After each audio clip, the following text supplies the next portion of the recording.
This program was first broadcast on Canterbury's access media station, Plains FM, and was made with the assistance of New Zealand On Air.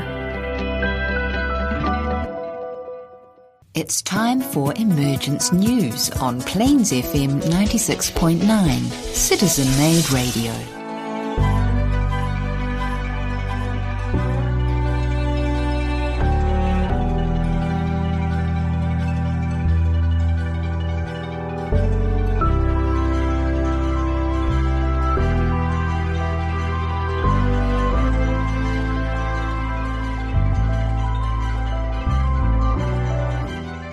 Welcome to Emergence News on Plains FM. We're coming from Christchurch, the city on the plains, in the great southern land that we call the South Island of New Zealand, nestled in that great southern ocean.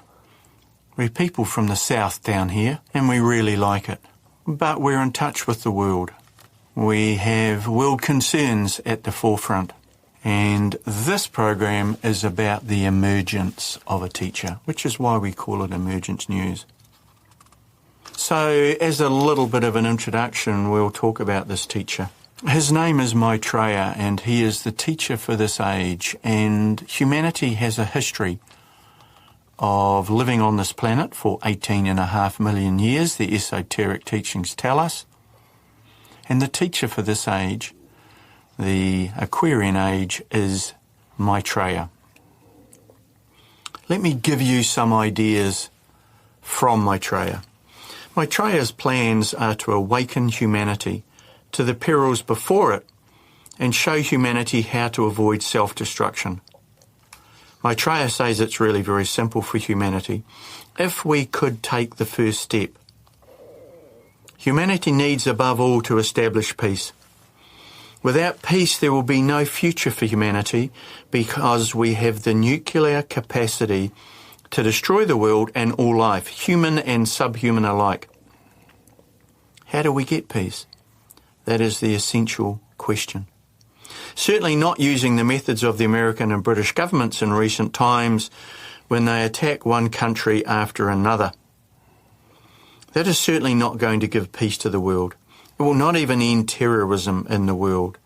There will never be an end to terrorism until the world itself has changed. Only one thing will create peace and the end of terrorism: the creation of a just world. Now that's from Benjamin Creme, his book, The World Teacher for All Humanity. And Benjamin Creme is a source that we reference a lot on this program. And the other thing I was going to start with is a little bit of an intro. Before I get to Peter, who's in the studio with me here today, Nigel's away, I'm going to start with the prayer for the new age. I'm just going to do a little bit of an intro around this. So we've started a little journey over the next two programs by just picking up the latest Share International magazine. Peter and I have had a discussion. We're going to cover some topics. And I'm going to start with the prayer for the new age. I've decided to use this as the intro because often on this program we talk about the social, political and economic import of Maitreya's mission. He teaches that the spiritual life permeates all life and there is only the spiritual life. And I guess one of the ideas that I hang off that is that we are beings of spirit having a human experience rather than human beings striving for the spiritual. So I wanted to remind myself that my interest in the story of Maitreya's emergence started as a spiritual quest. To find out who I was, to find peace, both personal and interpersonal. To stop being so destructive in my life and my relationships. To answer my great unhappiness. My relationship with myself has grown and become more healthy and loving because I discovered Maitreya. His story, as explored by Benjamin Creme, has given me hope and sanity in an apparently hopeless and insane world. I have a relationship with Maitreya. I have a relationship with a great Lord. I am of value. This is an important personal discovery. Okay, I'm going to go through the prayer for the new age and then I'm going to come back to Peter And Peter, I want you to give us a little bit of your story, okay? Sure. But let me kick off with the prayer for the new age. This is from Maitreya. I am the creator of the universe. I am the father and mother of the universe. Everything comes from me. Everything shall return to me. Mind, spirit, and body are my temples. For the self to realize in them my supreme being and becoming. Benjamin Creme explains the prayer for the new age. He says it's given by Maitreya the World Teacher. It's a great mantram or affirmation with an invocative effect. It will be a powerful tool in the recognition by us that man and God are one, that there is no separation. The I is the divine principle behind all creation. The self emanates from and is identical to the divine principle. The most effective way to use this mantra is to say or think the words with focused will, while holding the attention at the ajna centre between the eyebrows. When the mind grasps the meaning of the concepts and simultaneously the will is brought to bear, these concepts will be activated and the mantram will work. If it is said seriously every day, there will grow inside you a realization of your true self. Once again, Benjamin Creme from his book, The Art of Cooperation. I use the mantram for the new age every day. Peter, tell us your story. Yes, well, I'm just going to go through some of Maitreya's teachings to give it a broader picture of who he is and his concerns. And they're coming from the November Share International magazine. Great, because that's the one I've been diving into. Peter, tell me, you've been involved with the Maitreya story for a long time. What keeps you going? I suppose an unshakable belief in the power of his love, and everything makes sense when you read and delve into Maitreya's and his teachings. I think that you can't get around it. He's just it is so evident that what he's saying is completely true. Great. Okay, we will come back, Peter, and we'll kick off with you.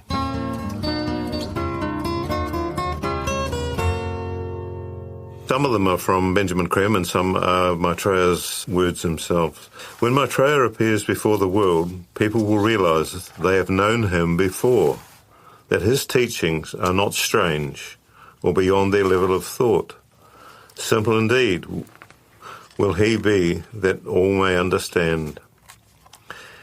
Precisely his simplicity will astound. Nevertheless, it will be found also that most people will experience what they hear in a new way, as a dawning truth, new and touching them at a deeper level. Simple the ideas may be, but they will resonate in people's hearts and feel fresh and vibrant. That's from Benjamin Creme's Master, The First Steps. The key to my teaching, says Maitreya, rests, as you know, on the principle of sharing.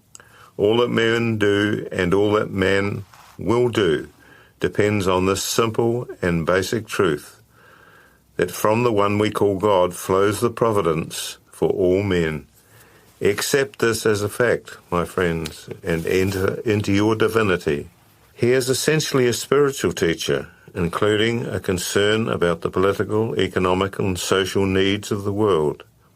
He is the world teacher for all people, religious or not. Most people tend to see the religious path as the only spiritual path. There's only one of many paths to the experience of God. We have so enshrouded politics and economics in a deep materialism that we have landed ourselves in the critical conditions of today. We must have spiritual politics and economics through sharing, justice and freedom for all people. That's from Benjamin Creme's Unity in Diversity. My plan is to release into the world my simple teachings of truth, says Maitreya, that men are one, brothers all, that God loves all men equally, that nature provides the sustenance for everyone to share, that coming as I do from mankind's past, I know the answers to man's dilemma. I shall show you the simple ways of change, of correctly relating one to another, of correctly manifesting the will of God. They will find that central to Maitreya's thought is the concept of oneness. Men must, he will assure them, see ourselves as one, each part of a united whole. The human family and all that they do must reflect the oneness. The present failure to appreciate this reality, he will contend, is responsible for all our difficulties and problems, our disharmony and fears, our conflicts and wars. See your brother as yourself, says Maitreya. Create an international storehouse from which all can take. Only then, by sharing, can the world be renewed. This is teaching Benjamin Grimm's master from the oneness of humanity. When Maitreya emerges, will the level of my consciousness naturally increase, somebody asks. The increase in consciousness awareness, replies Benjamin Grimm, will depend entirely on one's ability to respond to the energy and teachings of Maitreya. Nothing is automatic. Maitreya has said that the essentials are to know the self, and that the easiest way to do that is to practice honesty of mind, sincerity of spirit, and detachment, which we've covered so many times, Sean, haven't we, in the past? And I think that initial start point, that honesty, is a personal practice, honesty, sincerity, detachment, but also it could be a national practice. It could be a practice of nations. Yes, it could be a motto, in fact. Yeah. And I guess when we look at the political arena at the moment, the global arena, we have to ask ourselves just how much honesty there is in political life and in public life.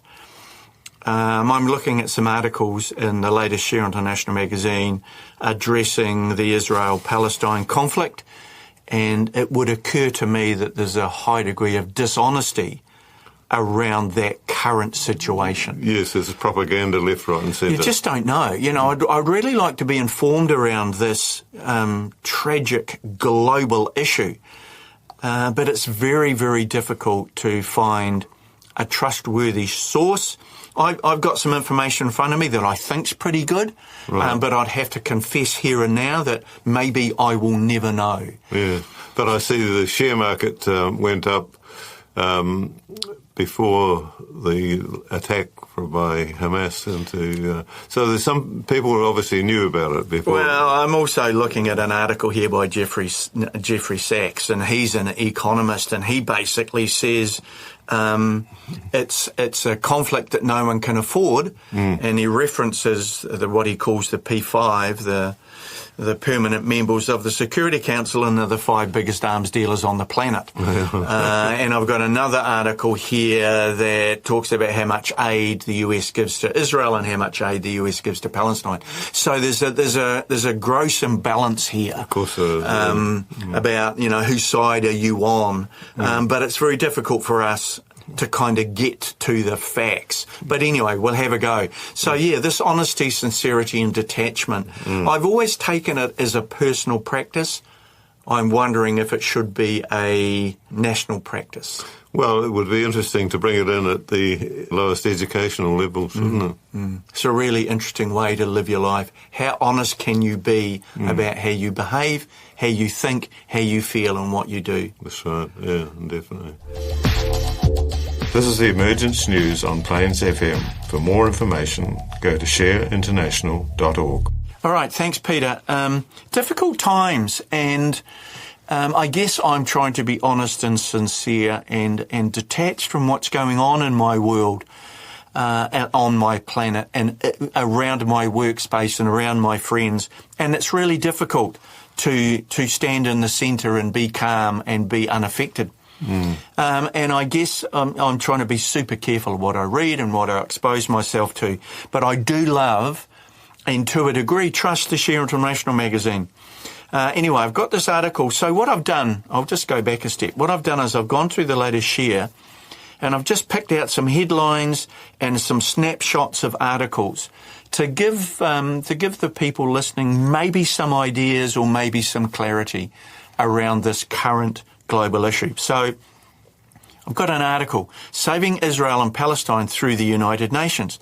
And Jeffrey D. Sachs is arguing that it should be the UN that is involved in this process. And I guess maybe Benjamin Creme would say the same thing, that the UN as a global body has a degree of representation across all nations and should maybe then reflect this.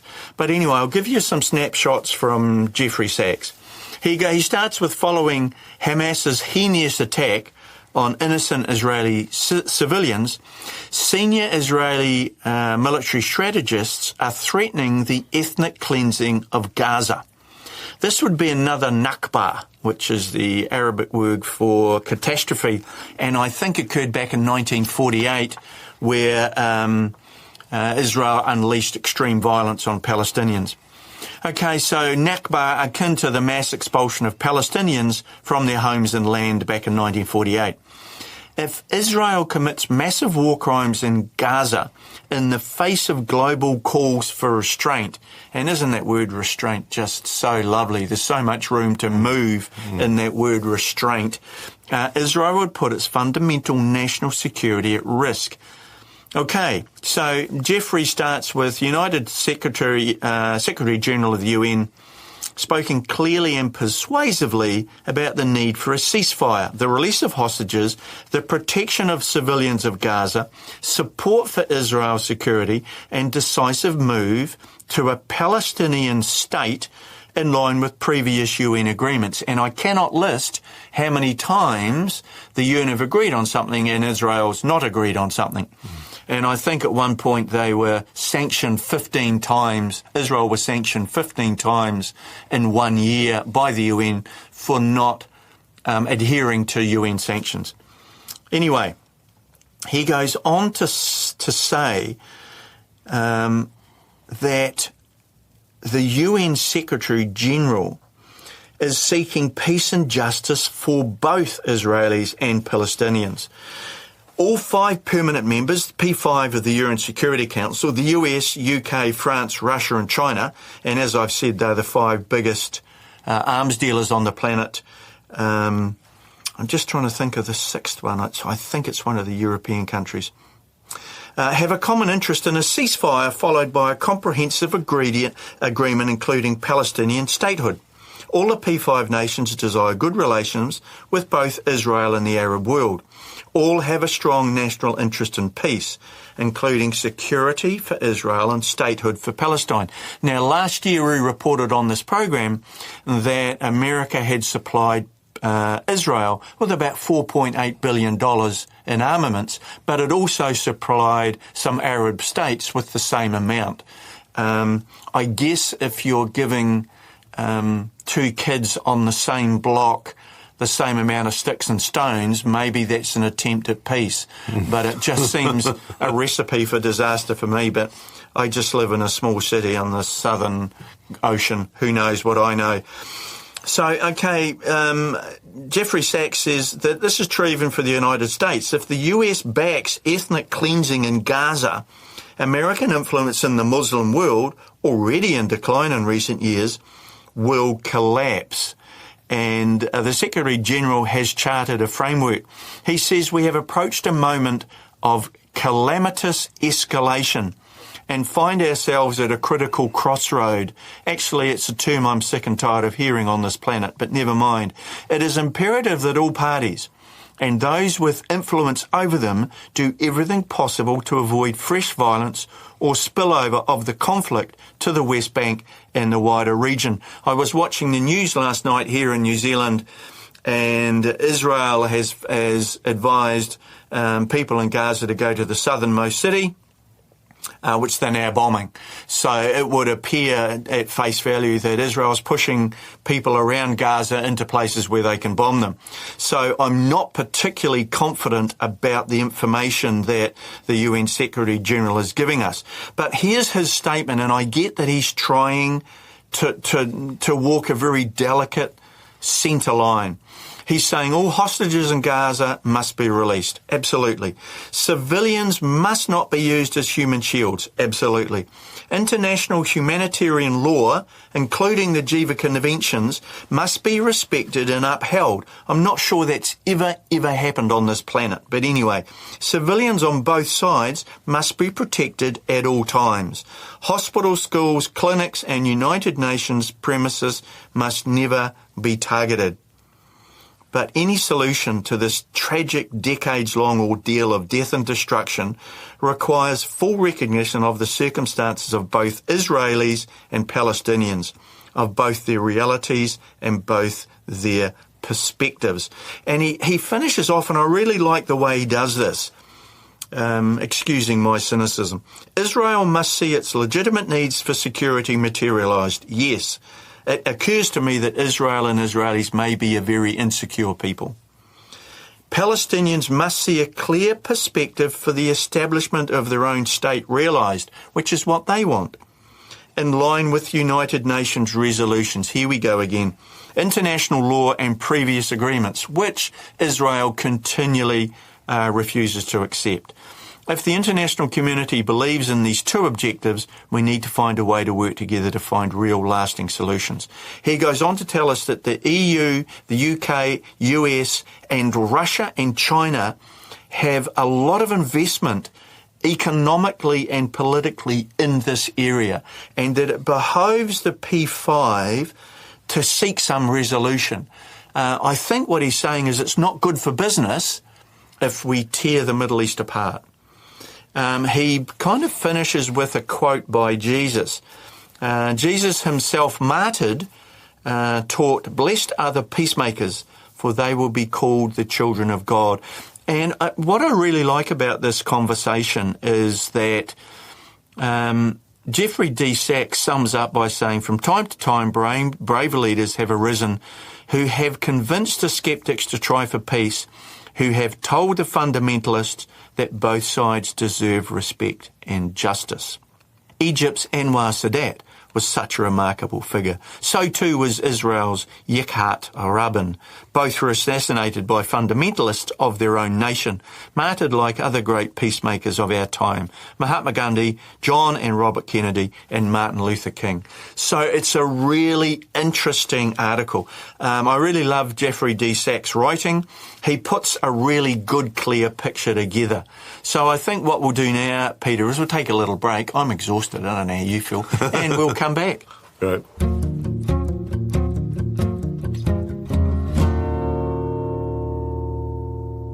Okay, Peter, thanks for that cuppa, mate. Listen, what do you got for us? 2 minutes to finish up. Come on. Okay.